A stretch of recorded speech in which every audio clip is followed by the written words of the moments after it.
Ah, royals, the original influencers of society. Look, when your job is to be a public figure, and the public pays for your way of life, the public has a right to know your business. Simple as that. Quick little disclaimer before I get cracking today. When I say royal family, I mean members from all royalty strains. So be prepared for a range of different folks throughout history. Question for y'all. Who do you think will for sure be on this list today? Let me know in the comments and let's get into it. One of the most extreme stories of royal disgrace is that of Prince Sado, heir to the Korean throne. Born in 1735, the prince suffered from severe mental illness and delusions. In her remarkable memoirs, his wife, Lady H, recalled what happened as his disease progressed. The prince began to kill. The first person he killed was the eunuch who happened to be on duty that day. The prince came in with the severed head and displayed it to the ladies in waiting. Lady H said the redness-soaked head, the first I ever saw, was simply a horrifying sight. As if he had to kill to release his rage, the prince harmed many ladies in waiting. I suffered so for this. His illness seeped deeper and deeper, and now that he was killing people, our quarters became a house of horrors in which no one could be certain they would not fall victim. Eventually, the prince went so far as to thrash his favorite mistress to death and began to threaten his own sister. In 1762, realizing that his disgusting conduct would spell the ruin of the Korean royal family, his mother appealed to his father, the king. The horrible disease ever worsens. There is no hope. As a mother, this humble person can hardly bear to say this, but it is only right that your majesty secure the dynasty by protecting your person and the grand heir. Please make this decision. Since tradition dictated that Lady H and her son would also have to be punished if the prince was executed, the king came up with a bizarre solution to safeguard his daughter-in-law and heir. On a sweltering day in July, the king forced the prince to step into a rice chest that was then locked, so that technically the disgraced prince had caused his own death. He died 8 days later. Honestly, I think that's a brilliant way of dealing with the awful situation and protecting innocent people. I'm normally not pro-killing, but you look at the alternative. Let's see if you can figure out who I'm talking about next. Divorced, beheaded, died, divorced, beheaded, survived. Yep, Henry VIII. How'd you know? Jeepers buddy, one wife wasn't enough. Henry desperately wanted to annul his first marriage to Catherine of Aragon, but that was strictly forbidden by the Pope. So Henry was like, okay, I'll create my own church, the Church of England, which he did in 1534 and appointed himself its head. Now free to do what he wanted, he married 5 more times and had 2 of those wives, Anne Boleyn and Catherine Howard, beheaded. Imagine having a spouse executed because you didn't like them anymore. I know that's a bit of an oversimplification, but damn! Ooh, here's another edition of someone the 8th being awful. Edward. Buddy Boy had some ties to the Yahtzees. After he abdicated the throne in 1936, he became the Duke of Windsor, and in 1937 visited the evil German dictator and reportedly gave him the evil salute. As it turns out, telegrams revealed the Germans were later planning to kidnap the Duke and reinstate him as King of England as a sort of puppet for their evil organization. I swear to God, I don't mean to sound like I'm talking about a cartoon supervillain, but there are just so many words that I'm not allowed to say, so I'm hoping you can all read between the lines or just find your answers in the comment section. So that didn't happen, as the Duke was appointed governor of Bermuda and then went on to become a figure in another weird case, that of Sir Harry Oakes. This man was a visionary in the gold mining industry, having made his fortune in Kirkland Lake before moving to the Bahamas. On the evening of July 8th of 1943, shortly after midnight, Harry had his life brutally ended. He was struck 4 times behind the left ear with a miner's handpick to disguise the wounds from a silver ice pick, and then was burned all over his body using insecticide, with the flames being concentrated around the eyes. Here's where it gets really weird. His body was then sprinkled with feathers from a mattress. When he was discovered, the feathers were still being gently blown over his body by the bedroom fan.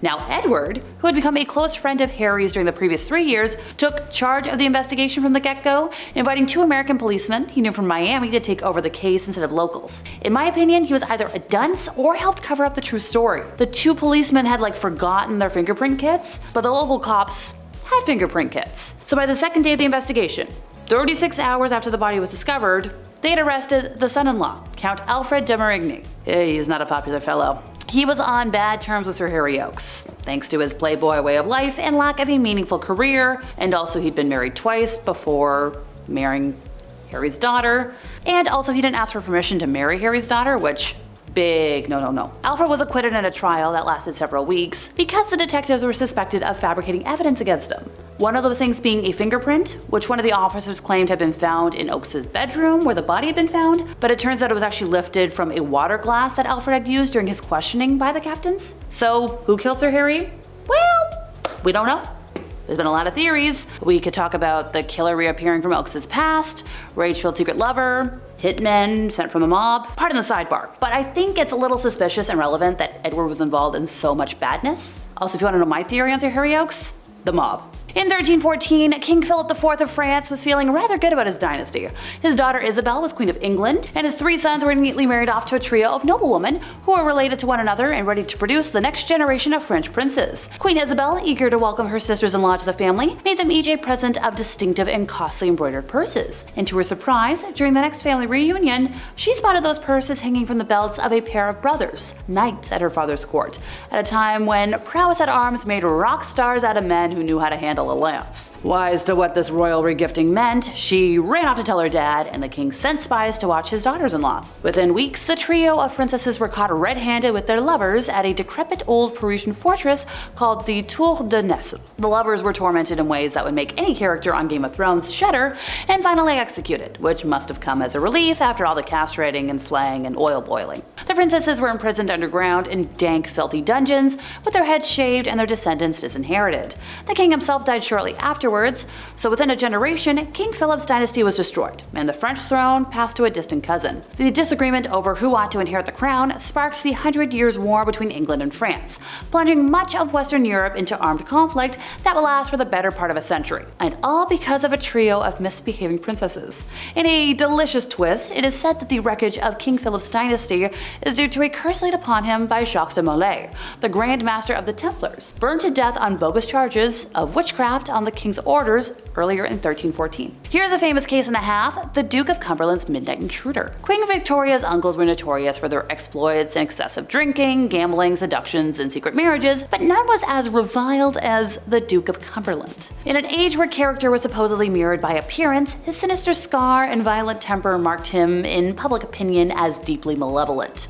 He was the least popular of King George's sons, and his reputation was not improved by the rumor that he had harmed more than one noblewoman and impregnated his own sister, Princess Sophia. His infamy was sealed on a dark spring night in 1810. In the early hours, he suddenly leapt out of bed, screaming for his servants that he had been attacked, struck violently in the head several times. Claiming to be suspicious that his valet, Joseph, had not responded to his shouts, he dispatched his staff to search for the man. They found the servant's door bolted from inside, and after forcing the lock, they discovered Joseph tucked in bed and nearly decapitated. Cumberland claimed, and an inquest agreed, that the valet took his own life, but most people believed that the valet had been attacked by Cumberland. The public speculated about motives for the attack, each more sensational than the last, and culminating in the explanation that the valet was slashed after fighting off the Duke's attempt to forcibly have intercourse with them. True or not, it was a heck of a story that followed the Duke for the rest of his life. May Queen Elizabeth II rest in peace, but she wasn't the simple, boring old queen that we all thought we knew. Recurring, brutal end-of-empire conflicts thus marred the first 30 years of her reign, beginning in Malaya, then in Kenya, Cyprus, Aden, Northern Ireland, and more. British security forces moved through the empire and acted in the Queen's name, unleashing wide-scale detention without trial and illegal deportations. In Malaya and Kenya, they forcibly relocated hundreds of thousands of subjects into barbed-wire villages, where forced labor and starvation were forms of colonial control. In each conflict, kill squads were deployed and populations terrorized. In Cyprus, journalists called interrogators HMTs, Her Majesty's tormentors. At the time, successive governments denied allegations of systemic violence, claiming any instance of brutality was isolated, the fault of individual colonial officials, so-called bad apples. What we know now, however, reveals a much different reality. Beginning with her first Prime Minister, Winston Churchill, the Queen's ministers not only knew of the systematic British-directed violence in the empire, they also participated in its crafting, diffusion, and cover-up, which was as routine as the violence itself. They repeatedly lied to Parliament and the media, and when decolonization was imminent, ordered the widespread removal and burning of incriminating evidence. Going back several hundred years now, Charles I was brought to trial in Westminster Hall on the 20th of January in 1649, following the end of the English Civil War. The king appeared before his judges 4 times, charged with tyranny and treason. The exchange is generally focused on the king challenging the court's authority and its right to try him. In the end, though, he was condemned to death on January 26th and beheaded 4 days later outside the banqueting house in Whitehall, London. In the previous century, Mary, Queen of Scots, was implicated in the Babington Plot, a plan in 1586 to assassinate her cousin, Queen Elizabeth I, and put Mary on the English throne. She faced trial for treason before a court of 36 noblemen, where she denied all charges, urging her triers to look to your consciences and remember that the theater of the whole world is wider than the Kingdom of England. Although she argued that she had been denied the opportunity to review the evidence, was denied access to legal counsel, and that she had never been an English subject in the first place, she was convicted and sentenced to death. We all know about Prince Andrew and the whole Epstein case, right? I'm a little tired of talking about it, and I'd like to be able to sleep tonight. The British monarchy faces the prospect of one of its most senior figures being questioned by legal professionals over his alleged harm of a minor in a US court.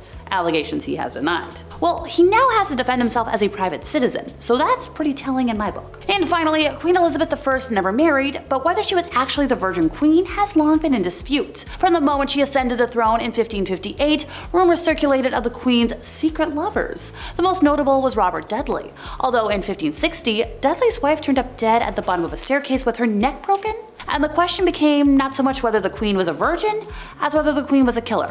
And those questions persist to this day. And that's it for me once again. I've been Alexa, your resident emo girly. See y'all next time I buzz in over here at Bumblebee.